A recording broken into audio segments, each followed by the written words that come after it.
Welcome everyone. This is Thomas Ramirez, aka Tommie Mac, over at the Robbie Tommie Mac show.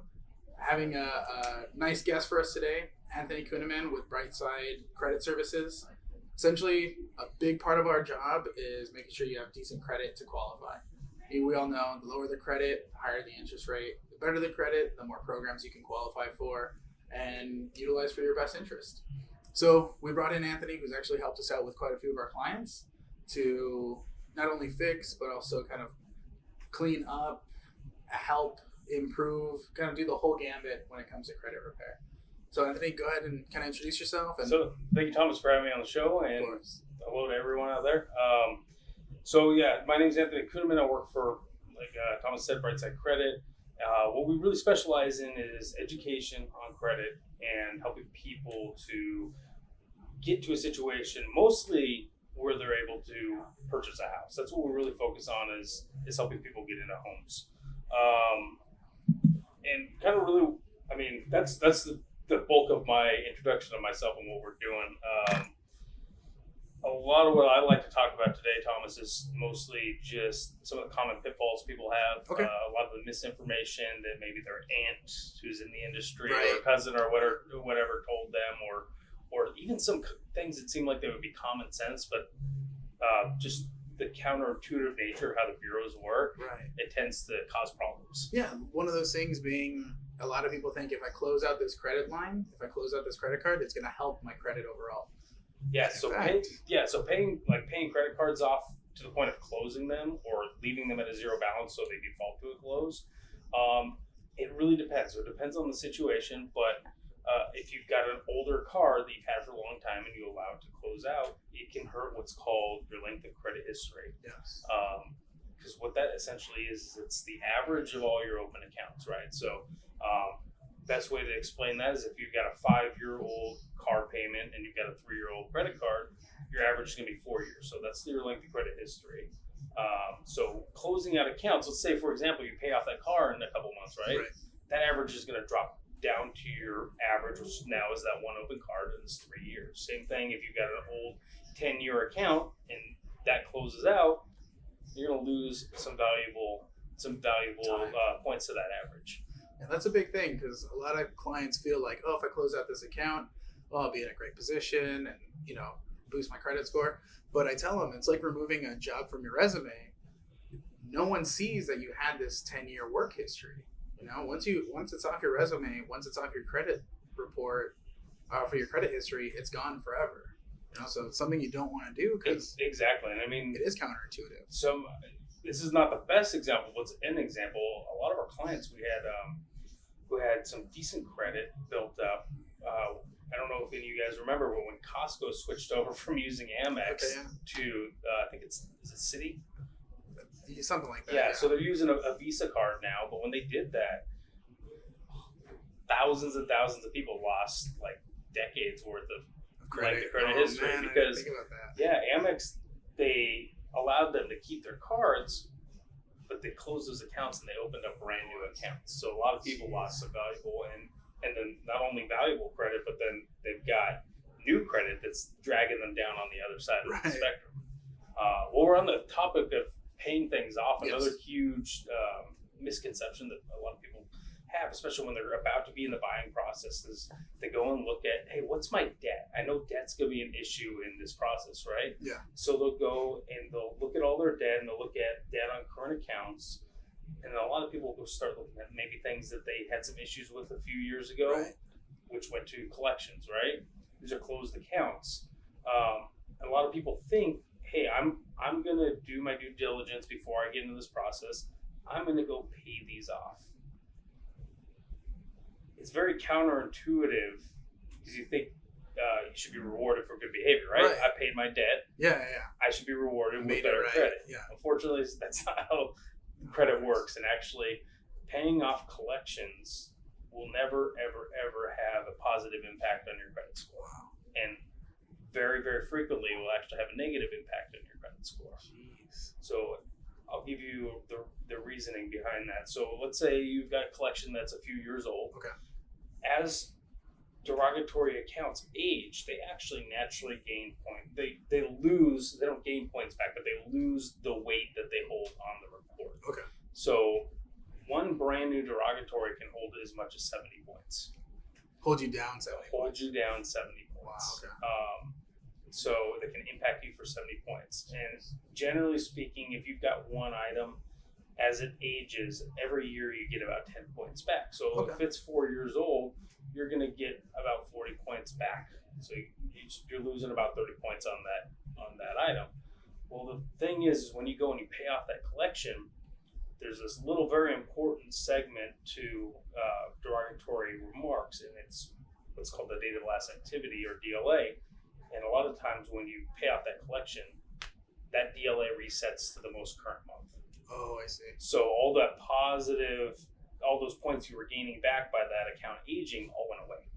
I see. Yeah, so it can be pretty detrimental. And I don't want to tell people not to pay their debts. For sure. But only paying a collection off is not going to help you. It can hurt you. So you got to make sure you talk to a lender and possibly a credit specialist on what the best course of action is. Because a lot of the time, as you're getting rid of the bad stuff, you have to be building good stuff. Exactly. Too. And that's where you kind of see that even balance going to come in. So the two biggest portion of credit is going to be what we call payment history, which are you paying your bills? Right.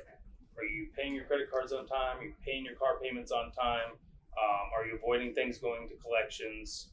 Are you paying your bills? And that makes up 35% of your entire mortgage FICO score. That's a big chunk. So that's why one derogatory can hit you for as much as 70 points. Jeez. The next largest section is going to be what we call debt utilization. Okay. So how much are you spending on your credit cards and or revolving lines of credit? Basically, this is just a situation that the credit vendors and FICO have set up within their formulas to be able to raise red flags when people are spending outside their means. Okay. So a lot of people falsely believe that if they spend a bunch on the card and then they pay it down at the end of the month, then they're going to build good credit. Right. Because they've got the money, but they want to run it up on the card and then pay it off, run it up on the card and pay it off. When I first got my credit card, I lied on the application. You know, I was sophomore in college, and said I made $60,000. Nothing was true. You know, no debt, something like that. And then they gave me a credit line for $5,000. You know, and I mean, being 20 years old, 21 years old, $5,000's a lot of money, you know, and it's rude to not spend it. I mean, you know, it's like they gave it to you for a reason. Yeah. And I spent a lot of summers after that still trying to pay it off. But that was my first card, and that's... Yeah, so a lot of people will fall into that situation, but even people with the money to be able to afford it, they just have they've got this misconception that spending a lot and then paying it off, even paying it down to zero at the end of the month is good for their credit. But internally it raises a red flag that they are living beyond their means, that they need that line of credit to live, to keep their lifestyle that they're operating in. And so really the kind of hard and fast rule is spending between 10 and 30% on a card when you're actively wanting to build credit. Obviously you only really need credit when you need credit, right? So if you're not looking to buy anything, or you're not looking to need money in the near future in the next couple months, you can spend it on the credit cards if you want, because that's one of the easier things to fix, right? So as long as you have the cash to pay it. Yeah. But when you're actively trying to build credit, stay between 10 and 30%, and particularly for people that have very, very new credit, or they don't have any credit at all, any positive credit at all. One of the best things that I recommend doing is, if you don't qualify for an unsecured card, getting a low limit secured card, $100, $200 card, which for those of you that don't know, secured card, you basically put down the limit as capital. So if it's a $200 card, you give the bank $200, they keep it in a capital account for 6 months, but then you have a card that works as a revolving card. You use it just like any other credit card. And what I tell people that are actively trying to build credit, the best thing to do is to go put a Hulu account or a Netflix account on there. Auto pay that credit card from your bank account, and stick that card in a drawer. Don't carry it around with you, because we all know the temptation. You have that card. You know what? I left my cash in the car. I'm already here in the gas station. I'll just use my card. Well, you just filled up your tank, and you just, instead of being in a 10 to 30% debt utilization, you just jumped up to 50% on it. Right. Yeah, because those cars also, they're like $200, $500 max, and that can go real quick, real fast. Yeah. And what's kind of crazy is overusing on a small card is just as detrimental as overusing on a big card. So going 50% on a $200 card will impact your score just as much as going 50% on a $100,000 card. So it's pretty crazy. It's pretty bad. Yeah. As far as where credit's going in the future, we've seen things like Vantage kind of come out. Yeah. And not take like a huge pool of the market just yet. FICO is the credit score, yeah. Right? Where do you kind of see the maybe industry as a whole going, or what people are starting to use as alternative credit means? Well, in terms of house buying, FICO is the only thing that matters. It will always be the only thing that matters. Yeah. Just they're so big, or no? It's just it's the industry standard, and it actually has the parts of the formula that are important to the industry. Got it. Okay. Where I'd like to explain the Vantage scoring system a little bit here. So Vantage scoring, or what people more commonly know it as online scores, so things like Credit Karma, when you go on to the actual bureau sites and you get your free credit reports, those are a Vantage online scoring system. And unfortunately, what a lot of people don't understand is they are purposefully generating scores to manipulate consumers. Okay. So what they're doing is they're artificially inflating somebody's perception of their score. For example, if you got a low 500 score, how interested in protecting your credit are you going to be? Not very interested. Yes. If you think you've got high 600, 700, you may think pretty strongly about paying someone $30 a month to monitor your credit, right? Or to lock it and all that. So guess who owns the Vantage formulas? FICO? The bureaus. Oh, the bureaus, okay. The bureaus. Guess who owns or leases those out to most of those monitoring sites? The bureaus. So it's just a way to make money. And then they get you locked into those sites, and you're visiting and you're looking at your scores. Even the free ones, like even Credit Karma, which you're not getting all three bureaus on there, but even Credit Karma, when you're looking at it, what's popping up? Credit card advertisements. True. Hey, you've got 720, you've got great credit, we've got these great card offers for you. They're not really great card offers, but they're using this, they're basically fluffing you up to feel really good about yourself and then get sold to. And that's the whole point of the Vantage scoring system. The bureaus decided, hey, FICO's over here making money by leasing out these formulas to companies, and we want to make money on the formula game too. So that's what they did. So the long story short is, in terms of if you want to buy a house or even a car, going off those scores, honestly, if you pull up a Credit Karma score, it might as well say purple or tornado or a roll of rug, because it literally means nothing in terms of an actual mortgage FICO score. Okay, well, that's great to hear. I mean, I get that a lot. Like, oh, my FICO score online says I'm 700. And sometimes it's pretty accurate, it's close to it, or one of the scores is there and the rest are like way below. But you're right, it kind of gives a lot of buyers this false pretense of, oh, I'm a good buyer, and it's funny because they come in with these, a lot of people put a lot of importance on their FICO scores. Yeah, and then when you tell them something differently, a lot of people get offended because either they get offended or they think the lender did something to their credit. Yeah. And that, I'll touch on that here in a second. A lot of people are afraid of something called inquiries, which does negatively impact your credit, but not to the level that a lot of people do. But I have one other thing I want to say on Vantage scores. I can't remember what it was, so I'll come back to it if I remember. But inquiries, we can move on to those. I know a lot of people go into the buying process, they're scared that their credit's going to be negatively impacted. You probably get that a lot. Oh yeah, I tell them it's like getting a blood test, right? You got to draw some blood to know where your lipids are, your high cholesterol, all that stuff. You need to draw some blood. So yeah, you're going to be out for a day or two. It'll hurt you, but you're not really going to be negatively effective unless you do it a lot of times. So if you're pulling for the purpose of buying a house, there's a couple factors here. One, the actual impact of a single inquiry is going to be a few points. And if you're worried about a few points, you got other stuff to worry about. So you need to be addressing that before you're worried about pulling the credit. Pulling the credit is necessary to understand where you're actually at and everything involved. Two, if you've had credit pulled for a mortgage purpose in the recent future, you actually have something called a shopping window. Okay. Which there's a couple different shopping windows, but the majority of the formulas being used in the mortgage industry right now allow for 15 days. Okay. So 15 days from the first time you pulled credit for mortgage only, not outside the industry. So if you pull for mortgage, it doesn't give you free leeway to go shop for cars. Only for mortgage. But you can pull other times within that 15 days without incurring any more negative impact on your score. That's good to know, because yeah, right now rates are really good, and I mean rates are always great, but people are really specific, are really trying to find that extra eighth off, or save that extra $20 a month, just so that it's a lifetime. Exactly. Process, yeah. So and it helps. It's there to help consumers to make good choices for themselves. Yeah, totally. But yeah, so a single inquiry is not going to affect you that much.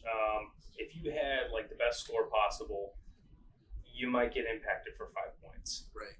And it is based on the total points you had before the credit pull.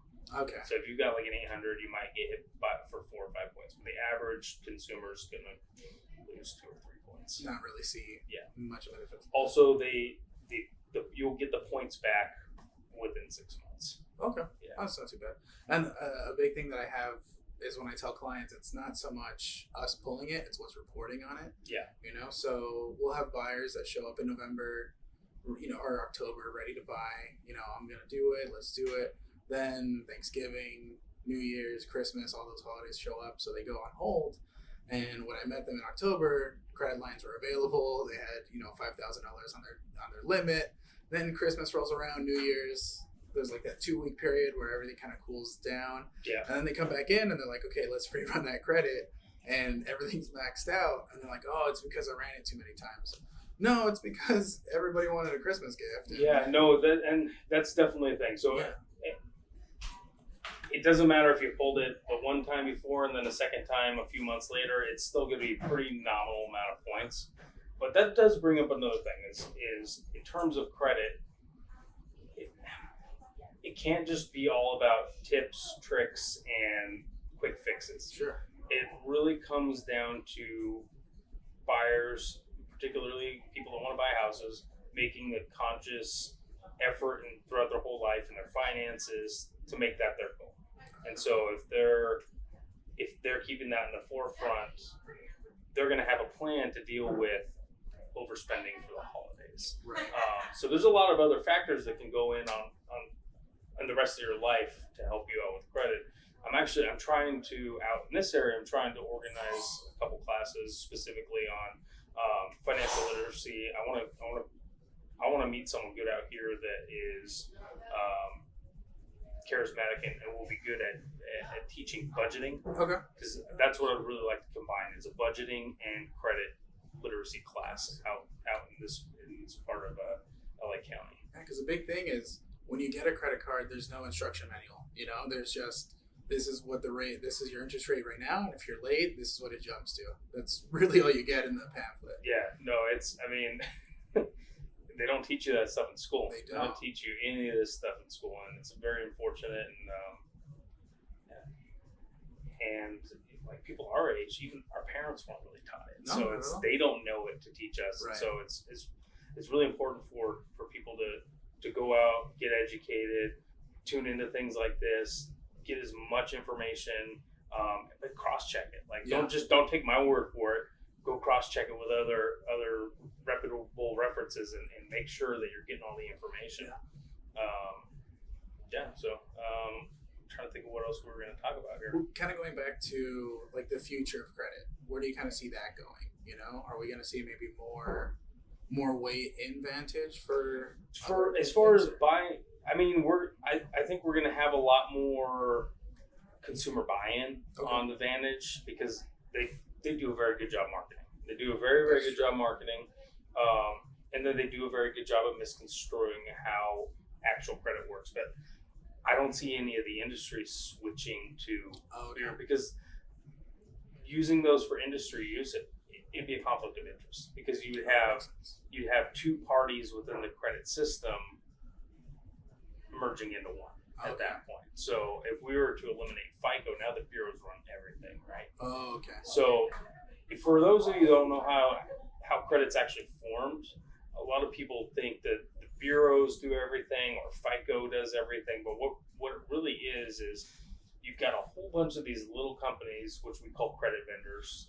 You guys use factual data? Factual data, yeah. So we call them credit vendors, and what they're doing is they're leasing these mathematical formulas from Fair Isaac from FICO, and they've got for mortgage they'll pull three different mortgage FICO formulas, and then they'll get all of the consumer debt data from the bureaus, and they'll plug Experian into one of these formulas, TransUnion, and Equifax, and then those generate the three different scores that you see on the credit report. I see. So right now it's parcellated into three different bodies, and if we had two of those merged, it'd be a conflict of interest. Big time, yeah. Yeah. So as far as the industry goes, I don't see a whole lot. So also when we're talking about that, another thing that's kind of emerging right now is some of the bureaus they're what are they calling it? It's like the Experian credit boost, where you can pay them a little extra money and they'll go add additional trade lines like your rent and stuff. But all it's doing is boosting your Vantage score. It's gonna have no application to the actual FICO score that you get on. Oh, that's terrible. It's tricky because you're thinking like, I can get more trade lines on here, positive stuff. I paid my rent every month on time. It's gonna be great. And then your score shoots up on your Vantage score, but then you go pull for the mortgage score, is going to have no impact. So it's more marketing. It's more kind of taking advantage of misinformation out there. I see. As far as FICO is concerned, are they looking at how are they scoring your credit score? Are they looking at your history? They're also looking at what kind of credit you have. Yeah, how are those all factored we talked about the two bulk things. So the two biggest things is your payment history. How good are you paying your bills? That's 35% of your scores made up by that. 30% of your scores made up by your debt utilization. So all of your available revolving accounts, how much of those are you spending, like on a revolving per month basis, essentially. So, but it's not what balance are you holding, it's how much are you spending. So you don't have to incur a balance month to month. You can pay that off. You can pay it back down to zero because who wants to pay interest? Sure. There's no reason to pay interest. That's another misconception. People think they have to keep a balance month to month to pay some interest. Guess who spreads that? Credit card companies. Credit card companies, because they want you to keep that balance. Because I mean, $5 here, $10 there, $20 there, whatever you're paying in interest, that's money that they get to stick in their pockets. Yeah, that's true. So it's just how much you're spending. So that's 30%. There's three other items. So the next three things are going to be your length of credit history. That's going to be 15% of your score. And so we were talking about that earlier. It's the average of all your open accounts. That includes revolving and installment accounts. And then the other two things are going to be new credit, which is the inquiries. That's 10% of your score. It can impact up to 10% of your score. So it's a pretty small amount, right? But that's just how often are you shopping for new credit? Because if you get somebody that's looking for 5 credit cards, shopping for at 8 different auto places, and they're doing all this crazy stuff in a month, that raises red flags. Like, what's this guy doing? What's this guy's deal? What's his issue? And so, it's a kind of a quick red flag that goes away fairly quickly. So it's not going to impact them for 7 years, like not paying a bill. I see. But it's just to make sure people aren't excessively shopping for credit. And then credit mixture. This is a weird one. So what credit mixture is? Types of credit. Okay. It's involving your ratio of your installment to revolving accounts. And this is going to make those two, yeah. This is going to make almost zero sense how this works. But the acceptable ratio is a 1-to-1 up to 3-to-1 ratio going either way. Okay. So you can have, if you've got one credit card and 3 installment accounts, so one credit card, a car payment, an education loan, and a mortgage, you're within balance. Okay. If you've got one car payment and 3 credit cards, you're within balance. You add another credit card, you start to lose some points. Really? You have one credit card and you buy an extra car, you start to lose some points. But it scales. So you can have 3 credit cards and 9 installment accounts and still be in balance. Isn't that weird. Wild? Yeah. Yeah. And there's no rhyme or reason to it. But it is. That's what it is. Yeah. So there's a lot of weird nuances to how credit works. It's funny. It's like no one really knows how credit works. We all have a pretty good idea, but it's gonna do its thing at the end of the day. Yeah. So there's not a lot of whys. It's just this is This is you it. just have to know the details of how it that's works. very So true. it's As far as I see a lot of credit people out there. A lot of them do not authorized users, but like just adding a trade line for a few months. As far as that's concerned, I'm not a big fan of it. But where do you kind of sit with those? I mean, there's a couple trains of thought. I have some ethical issues with it personally, especially if it's just you jumping on a company that they're charging you an exorbitant amount to sit on their account for a little bit. Which I've seen, yeah. It exists. It definitely exists. We're not doing that. And I do see a little bit of a difference ethically if you have like a family member Sure. that is saying, hey, I'll put you on as an authorized user, but they're going to leave you on there as an authorized user. Yeah. It's very close to a parent that put their kid on at 16 as an authorized user on the card. Never gave them the card, but just had them on there. So you get them started. Exactly, and you get 18, 19-year-old kid with 30 years worth of good credit history. That's true. Yeah. So I don't see really a problem with that, but I think companies that are doing that are almost doing their clients a disservice because I think they're setting them up to get into a situation that they're not going to be able to financially handle. Right. So that's my take on the and authorized user. You're dealing with such a finite time period where if you don't find a house in that 30, 45, 60-day period, and you have this rock star killer credit for that period. Yeah. As soon as it falls, or let's say the seller needs an extra week to close, something like that, that's on you. Yeah, I wasn't even thinking about the ripoff factor right. as far as there's a big ripoff factor. I just spent $3,000 getting on these accounts, and then I fell outside of the amount of time I'm allowed on those accounts. Yeah. All of a sudden, I'm SOL because because what can you do at that point? Spend another $3,000, few $1,000 on doing it again, I guess. But yeah, so I don't really like to talk bad about specific companies or anything like that, but I would definitely shy away from that strategy. Yeah. I think utilizing getting on a family member's account as a way to boost some extra points that get you over the edge. But usually the people that need help on credit in a bad way, they're dealing with other issues. They're dealing with some payment history issues, which, I mean, first and foremost, people got to start. Anybody interested in buying a house needs to make sure that they're, from here on out, paying all of their bills all the time on time. Yeah. And that needs to be the golden rule across the board. Yeah. It's like going on a diet, It's exactly. You got to know what you can eat and how much of both, right? Like, once you get into that mentality, it's like I gotta set aside this money so that I can make sure it's taken care of every month, and then a little bit more. Exactly. To pay off the total balance. Exactly. So, I mean, at the end of the day, our goal is to get everybody the best possible score they can get. But I love working with other people, with realtors and with lenders that appreciate the value in helping their clients understand that just because you have the buying power for something doesn't mean you should utilize it all. That's a good point. Yeah. And there's a big difference of what you qualify for and what you afford. Yeah, exactly. You can afford. So That's a big thing to kind of take home. So that's one of the things that I've seen. We've had some buyers come in and we've cleaned up their credit real quick and gotten them great scores, and they're moving on, and we can kind of have that conversation like, yeah, you've got a 700 score right now, but just be careful, because there's going to be a lot of temptation to go start looking at cars. Right. Get a house that is too much house for you, and I hate to see you back here in two years having me clean up a bunch of derogatories again for you because you got yourself in worse trouble. Yeah. All perfect. Anthony, thank you so much for coming. Thanks for having me on the show. Of course.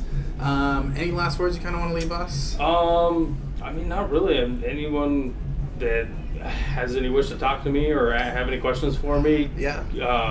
Well, go ahead and give your info. Well, I don't even know what my phone number is, to be honest. But actually, just contact Thomas. Yeah. And he'll forward you guys to me. Definitely. I usually do like a 3-way email sort of thing. Yeah, absolutely. Kind of introducing everyone to each other, and but yeah, we've had a lot of great experiences so far. Great time frames, because that's another thing people worry about is, how long is it going to take? I mean, it's a diet, right? Like, it's going to take time. But if you're in for the long haul, shoot, we've had some great success already, and just. So I will say this: anyone interested in trying to understand what it will take for them to get where they need to go, talk to me, talk to my team. We're going to go over your credit with you, go over all the items on there, and give you a realistic expectation of how long it's going to take. The big question that everyone asks is how much it's going to cost. Yeah. So we'll be able to address that, and it's a per case by case thing. So if you've got a lot of work to do, it's going to take more time. It's going to cost a little more money. But at the end of the day, you can wait 7 years for your credit to clean itself up naturally, or you can have some more work on it. So definitely. Yeah. Cool. Thank you so much for coming by. If you guys have any questions, we'll leave the information either on the video or in one of the description boxes. All right. Right here. Yeah. One of these. One of those. Nice.